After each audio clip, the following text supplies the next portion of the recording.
Hello, parents. Welcome to the Masterful Parenting Podcast. I'm Ann Alvarez, parent coach, school counselor, and mom of two. Do you struggle with your relationship with your kids because you carry childhood pain? Do you get triggered by your child's behavior, become irrational, and maybe even yell at your children? Maybe you want to be a better parent, but you don't know how. Instead of repeating old patterns, you want to heal your pain, become more aware of your child's needs, feel connected to your kids and learn the tools to communicate better so you can truly enjoy your parenting. If you are ready to heal your childhood pain, raise healthy, connected, and happy kids, and end the cycle of parenting with pain, then join me. Our kids deserve it, and we can do this. Let's go.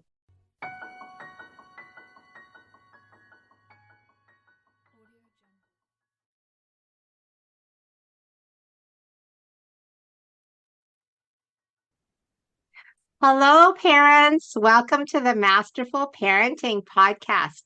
I'm so excited because we have a special guest today. Her name is Stephanie Hoi-Nga Wong. She is a wellness and life coach assisting overwhelmed parents. Her guidance encompasses stress relief, burnout recovery, enhanced well-being, and rediscovering the joy of both your personal and parenting experience. So please welcome Stephanie. Thank you, Stephanie, for joining us today. Thank you, and thank you for inviting me. It's so good to be here with you. So happy to have you. Okay, so I'm going to just talk about my first question is, how did you start parent wellness and life coaching? Wow, that's a little bit of a long story. I try to cut it as short as I can. No problem. Yeah, it was actually a family illness that led me to this work. Before this work, I was a journalist for almost 20 years. So about 10 years ago, I was working in Shanghai, China with my husband. I was very ambitious. We were about to move to Beijing, but before we moved, we thought we're going to go on vacation in a remote part of China. And unexpectedly, my husband had a stroke there, and he was still in his 40s at that time. That was totally a shock for both of us. That pretty much turned our life upside down. And then 2 months later, I found out I was pregnant too, with our first child and our only child now. When I eventually went back to work, I also faced the most challenging time in my professional life. So everything was happening at the same time. I was sad about my husband's illness and was grieving over some of the losses that we experienced. I was stressed, burned out, and exhausted and totally overwhelmed by everything that was going on in my life. So there was a lot of healing there with the help of a therapist. A few years after that, we were relocated to New York with my job. So that's when I started change. Something's changing inside me. My job actually had lost meaning, and I wasn't as excited as before by the work. So I knew I had to make some major changes. I did a lot of self-exploration, did different trainings to explore what could be next for me. So life coaching training turned out to be the most transformative for me, because I realized when I'm with a person, listening to their challenges and listening to their desires, aspirations they have in their life and their career. And I got to help them and witness a transformation. I love that. It's very satisfying and rewarding experience for me. So I decided to pursue a new career as a coach, but I was still working and undergoing training. That was a pretty intense time for me. What happened was eventually I was completely burned out. I started having some issues with my body. So I was so exhausted, also to a point that I thought I was going to drop that. So that was a major wake-up call for me, and I knew I needed to restart in life. So I finally took the courage to leave my 20-year career, move to California, started my coaching business there. It's almost done. It's a bit long. So after we moved there, COVID hit, and when I was like trying to build my business and then just homeschooling my son, right? Unfortunately, my husband got to take over that part in the end. But I was really stressed out by all the responsibilities. And that's when I realized there were also unresolved underlying issues that caused anger, resentment, frustrations. I was really easily irritated to a point that I started yelling a lot at my home. So the major light bulb moment was when I noticed when I yelled, my son would yell back. So that's pretty much mean when I was angry, he was angry. I realized my son was merely my own mirror and reflecting myself, my stress, and my pain back to me. That was a pivotal moment for me. And that's when I really decided to prioritize my own well-being and just started look into myself even more and cultivate peace and calmness inside me. And that created patience and more closer bond with my son. And that improved our relationship drastically. That was a hard lesson to learn. So because of my own experience, that I saw how adults and parents around me are stressed, and I can see how that stress and burnout affect their relationship with their children, families, and affect the overall family dynamics. So that's how I decided to focus my work to just using coaching techniques, body-based practices, techniques to help them, parents, to manage the stress better, improve their well-being. And it's not just about being calm. It's about helping them to increase energy by creating, like reconnecting joy in their lives and to have that zest for life and be the best versions of themselves.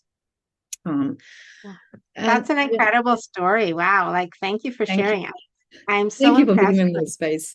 Yeah, just that coming from tragedy, your husband having a stroke and having to deal with that. And then having this like light bulb moment when you move, right? About what do you really want? Uh, how do you want your life to be? And then being aware when you're getting angry and your son's getting angry, mirroring how you are. I actually did a video on that, mirroring that our kids mirror us. And you were aware of it and you knew this is not good. This is not what I want. And just taking the steps to realize that you need self-care, that you need healing, that you need to be making sure that you're okay so that you can parent better, right? Yeah, I mean, you summed it up really well. I'll tell you, before my husband had a stroke, I'm actually not aware about self-care, not aware about, didn't really do a lot of self-exploration, all of this. It's just because of what happened. And then started all that my self-discovery journey. And that's how I get more in tune with myself and to really learn how to look after myself and to talk to myself in a way that I'm not going to be as stressed as before. There's many steps, but I just remember during like really stressful time in my life, one time I went to see my therapist and I said to her, oh, I don't know why I'm so tired. I'm so drained all the time. What's going on with me? And she said to me, you know why? Because you gave everything to everyone. You didn't give anything to yourself. I was like, oh my God. Now looking back, it was so obvious, self-care. But at that time, I was like, oh yeah, I didn't know. So she told me to like, this is what you might want to do is to find something that you really enjoy doing, something that you're excited about, something that you look forward to. I was like, yeah, I know what it is. I like mini adventures. So I just after work every Friday, I just went to walk around, explored where I spent my childhood, where I went to my high school, had some street snacks because I'm actually from Hong Kong, so that those things are big. So oh my God, that helped me so much. And that made me realize also we don't always have to stay in that low mood. I mean, we don't want to, but what helps you to bring you up, to lift your spirit, is to do something you're excited about that totally change your whole, your body, brain chemistry and everything. So I think so many moms, so many mothers, I'm one of them, can totally relate to your story because we do so much for others that we forget ourselves. Like I yeah, know I'm guilty of that. And I have, I, like you, have had to learn to incorporate time for myself so I can feel good.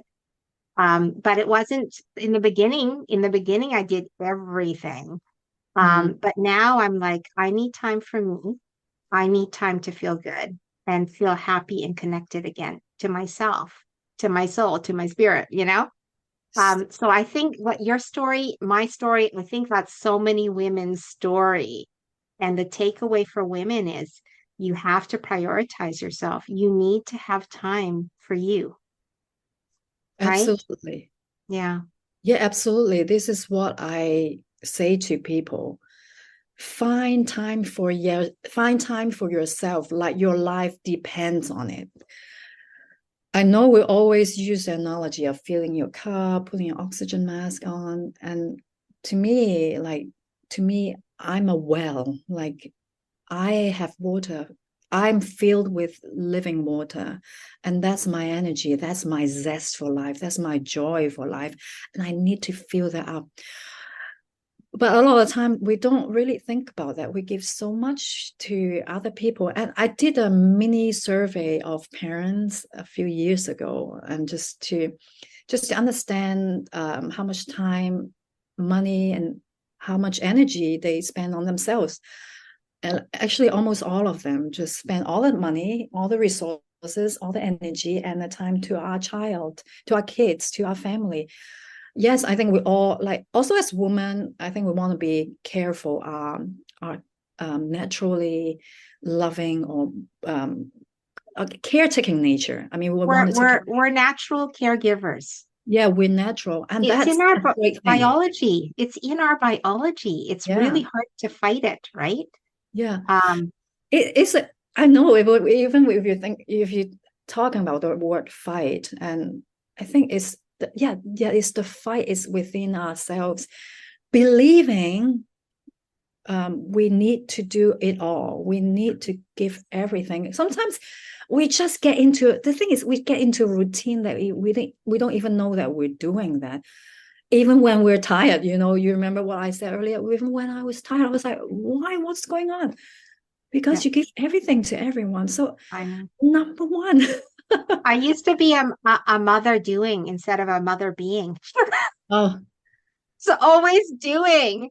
And then I was yeah, like, okay, this is not good to always be doing because yeah, your kids need just time with you, oh not you doing something all the time, right? yeah, I had to learn, like, I learned from my oldest. He was the one that was like, can you just take a moment to listen to me? And then I realized oh I was on this path of my list of to do things. yeah. And then Which I had yeah. to stop that because my son needed me and I wasn't giving that to him, you know? Well, I'm so glad that he was able to articulate it himself, and No, he knows he and was be able only to say five. he was only 5.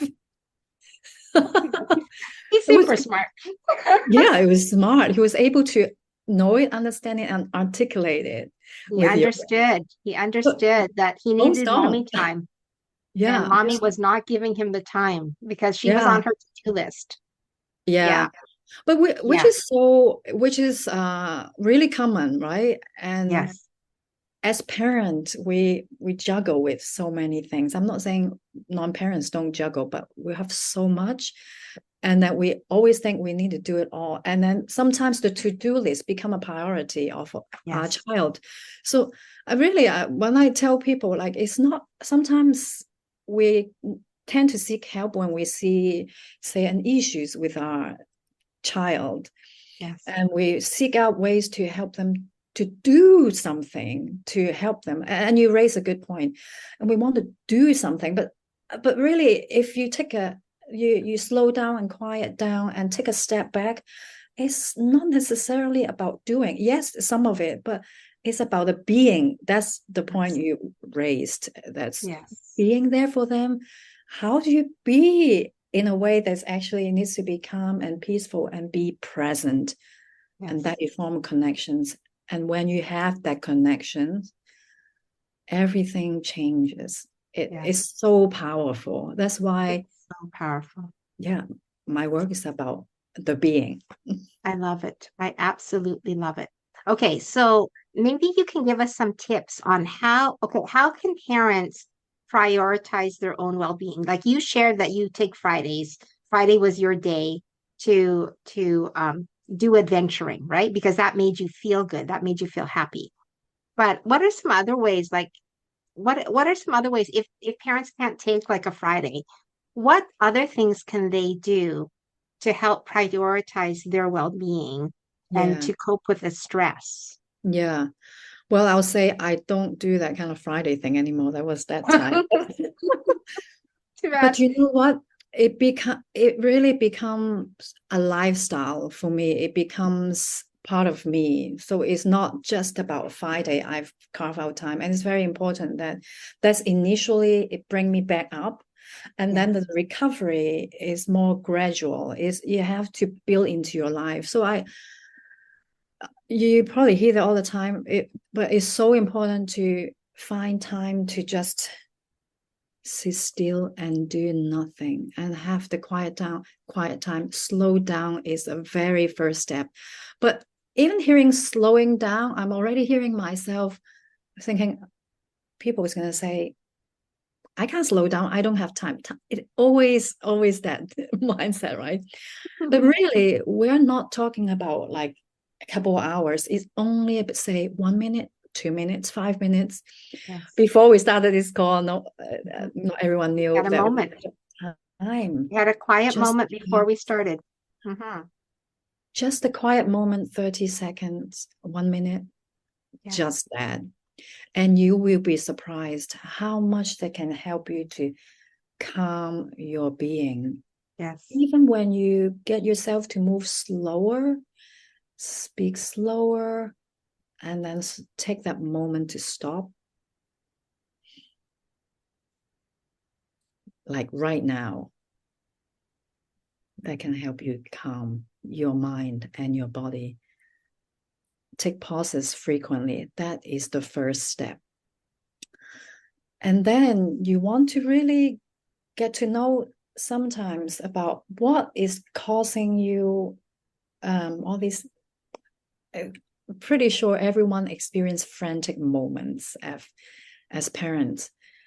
So very important for me is when I tell my clients is to just keep that keep what's very important for me is to just slow down, for them to slow down, take the quiet moment, and then just really also be aware of what is going on in your mind, what's causing that stress.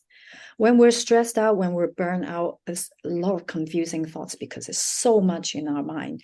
So I help them with a technique to just really slow down and see what you're thinking about, and just notice your physical sensations. You probably feel like you're panting, you're breathing faster, your heart's going faster.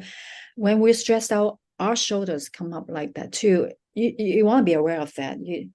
You check it out for yourself throughout the day, how much time you're actually raising your shoulders. Just be aware of all these physical sensations and also your thoughts. Then from there, we can work on what's causing your triggers. Understand your triggers. Self-understanding is a major thing that I do in my work. Yeah. Because you feel it in your body first, right? Like for me, when I'm getting upset, I can feel it in my body. I can feel like my Yeah. body's getting tense. Yeah. And Yeah. that's what makes me aware that I have to not say anything. I can't give in to that. I have Yeah. to take a moment of quietness, maybe leave the situation so I Yeah. can get regroup, right? Get centered again, regulated again. Exactly. That's why you want to be mindful about that's right, physical sensations come first. That's when we catch attention. For some people, not so much. They might not be very connect with the body, but physical sensation, yes. But you have to recognize it, learn to recognize it. That's why you want to take a moment to stop and get to understand, okay, I know I'm gonna get stressed. So where is it happening? What's happening? And then you're gonna get better next time. But acknowledge it, take a moment to stop is so important. So that's why, like, I help parents with mindfulness practice, and later on is about how to even control yourself, manage your emotions during intense parenting moments. That's another step. Yes. Yeah.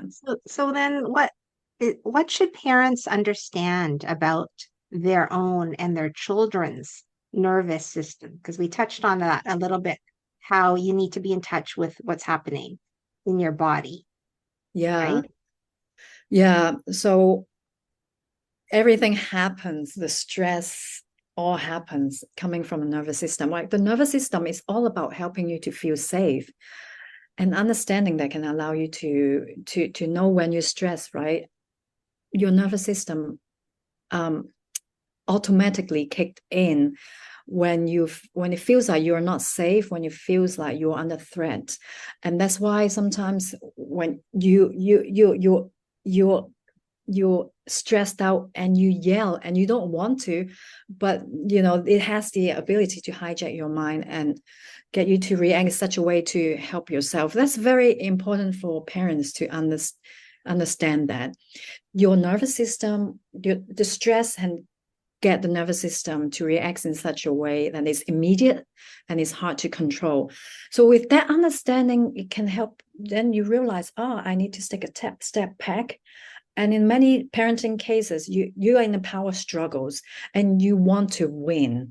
And to know that you don't have to win now, and to understand that nervous system can calm down if you give the time and the space to calm down. So take a moment to take a pause. Maybe the short-term strategies is always about maybe like count from 1 to 10, let the nervous system to calm down, and then you go back to maybe your child. And so you're able to, hopefully by the time you calm down, you're able to speak in a more compassionate and loving manner. So knowing how the nervous system works, the more you know, the more you can do practice to help you to calm your nervous system, help you to be more mindful with your thoughts, your physical sensations. So you're aware of it. The next time you know that's going to happen, that will stop you from yelling. You catch yourself ahead of time. You're able to self-regulate before you do or say something that you regret later on. Yes. And when we as parents learn this, when we learn, okay, I'm being triggered, or I know that my body is telling me I'm tense right now, I'm about to get angry. And then we know, okay, now we have to calm ourselves down. We have to count to 10. We have to walk away. We have to breathe. We have to do things to regulate ourselves again. Once we know how to do that, then we can teach that to our children, because our children also get dysregulated.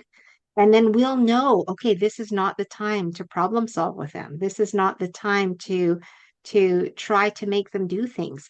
This is the time where they need us to help them to calm down and feel better. Yeah, that's a very important time. It's a time to connect with them emotionally. And also, excuse me. Yeah. Yeah, sure. Exactly. Thank you. Also, what's very important to understand how the nervous system works in the kid's body. And a lot of the time, tantrums and certain things that we parents or a lot of adults perceived as bad as they're out of control, they're being naughty, is not like that at all. It's the nervous system that to help them to regulate. The reason they sometimes scream or shout or do something that we judge as bad is because it's the body helping them it's the body helping them to really to express themselves. And we have to understand that kids and the brain that can control intense emotion, to control emotions, they're not fully developed until much later in their lives. So we need to understand that when they have a tantrum, when they scream and shout, or maybe bite, sometimes it's a way of the body telling them they feel like they're not safe. That's why it's very important for the parents to know, to take a step back. Is not the time to judge them, to make any judgment, to punish them in any ways. It's the time to take a step back, let everything out. When they're in an intense moment, they're not going to be able to listen because it's just the nervous system closed down, they shut down, so they can't hear anything. Yes. So with that understanding, we can be more compassionate and take a step back. One time that I learned also in a hard way, because really interestingly, one time my son also used to just yell a lot. And one time I said, it's time to do homework, and he won't.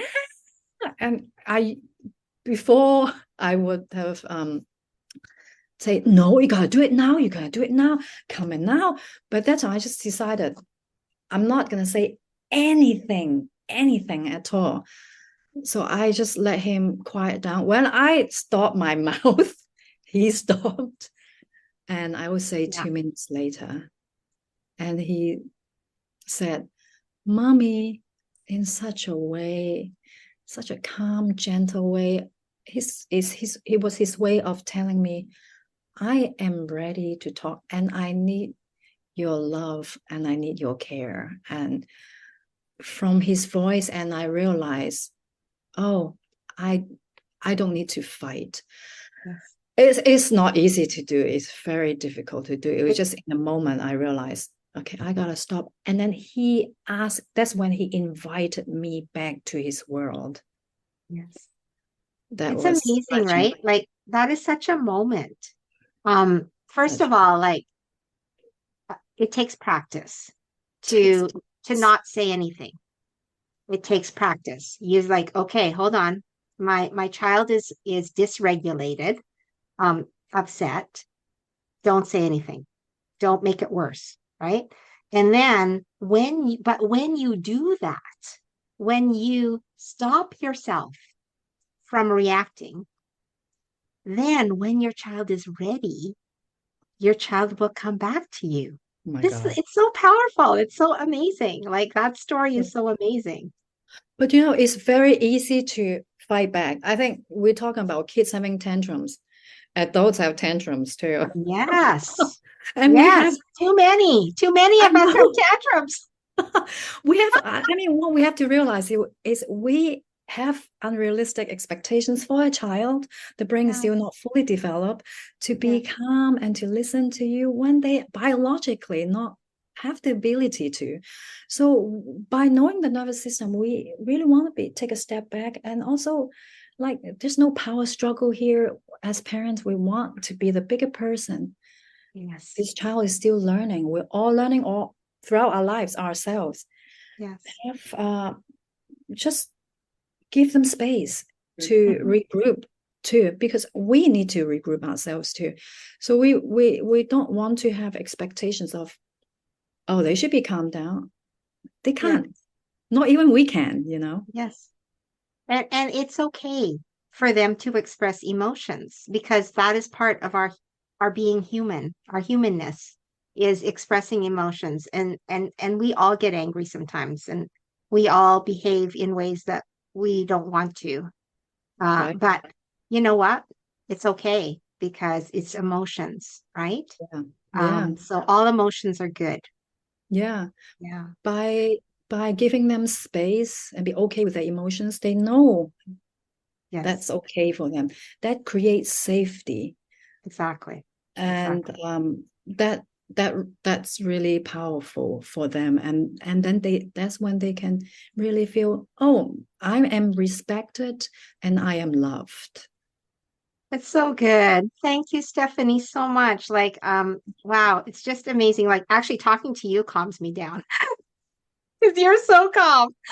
But I just want to do a recap for parents. Like, parents, self-care. we need to take care of ourselves because then we can parent better and we can have fuller, better lives. We need to remember that our children are learning. They're not in that stage where they know everything. And we have to give them space when they are having tantrums or having an emotional outburst. We have to be the calm person. Silence is power. Just keep quiet and the storm will pass and they will come back and connect with you. I think that's so, so important. And you can overcome challenges. Like Stephanie shared her story, a lot of struggle, a lot of challenges, but brought her to this place of really understanding how self-care is so important. And this is her coaching business. So Stephanie, I want to thank you so much for coming. But Thank I want you. also you can you let us know how parents can get a hold of you, contact you? Yeah, Um, yeah. yeah. Can I just say one more thing? Yes, yes. I just don't Ultimately, want to run out of time. yeah, sure. Sorry. That's okay. Ultimately, stress is caused by needs that are not met. So everyone has needs. Know your needs. Know your kids have needs too, and find ways to meet that needs. Perfect. So you to find me, I am on LinkedIn, Facebook, TikTok. I started a TikTok channel, Yes. YouTube, but Okay. I'm more active on LinkedIn, Facebook, and more so on TikTok. My website is emerge2illuminate.com. Wow. So Emerge2illuminate.com. yes, yeah. Excellent. Well, thank you so much, Stephanie, Thank for you. sharing your story and giving us some tips on self-care. Really appreciate it. And it was great having you. Thank And you so much. parents, thank you. And parents, thank you for joining us today. I love you, and I'm happy that you joined us, and I hope that you got some value out of this. Okay, take care, everybody. See you next time. Bye. Thank you, Anne. Thank you. Bye bye.